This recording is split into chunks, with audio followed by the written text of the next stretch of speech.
How to jumpstart your car. Today I'm going to start my MX-5, which hasn't been started in several weeks, so I'm sure the battery's dead. So first of all, turn the car over, see if it starts. Right, here we go.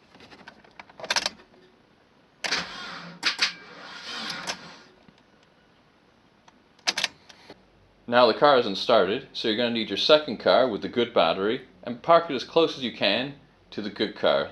So the batteries are typically located in the engine bay, but in this case, being an MX-5, it's actually located at the back of the car. Once both cars are close enough together, make sure they're both off. Now, some top tips before we get started.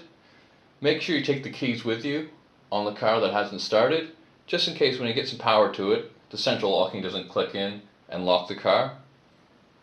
Also, if you've got an automatic, make sure it's in park, and if you're in a manual, make sure it's in neutral. Also, when we're connecting the batteries up, make sure the jaws of the negative and positive sides don't ever touch each other. If they're hooked up and they do this, they'll create sparks, and this can be extremely dangerous. There is an order in which the batteries are connected up. So the first one you connect up is the red positive terminal on the dead battery. You'll be able to identify this because there's usually a red cover or red wiring around the terminal to identify it. If you can identify it, obviously if you can't see the markings, positive, negative on the battery, you can just see where the wiring goes. The positive will always go to the starter motor. Unfortunately, the MX-5 is the exception to the rule. It isn't marked in red. The battery itself will be clearly marked positive and negative. After you've connected up the dead battery, then you connect to the positive terminal of the good battery. Now connect to the black negative jumper cable to the negative terminal on the good battery. Connect the other black negative cable to somewhere in the engine bay where you've got clean bare metals such as the engine block or alternator. What you don't want to do is connect to the negative terminal on the dead battery. Granted, here on the MX-5, your options are very limited. So you can just connect to the locking mechanism here. Now start the good car up.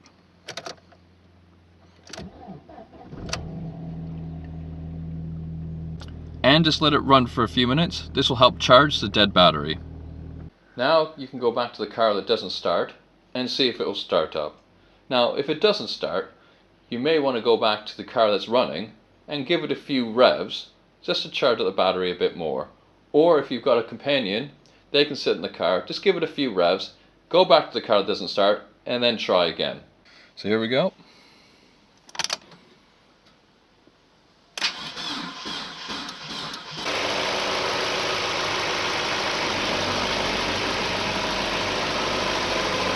Now, once you get the car started, you should get the jump leads off as quickly as possible.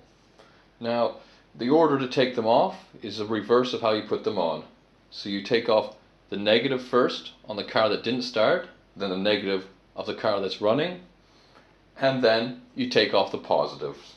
Now that you've got the car running, it would be advisable just to drive it around a bit, just to get some charge in the battery so that when you come back to it, it's not dead. It also may be worth finding out the reason why the battery hasn't started the car, whether you've left the lights on, or it's been sat a while, or any other reasons.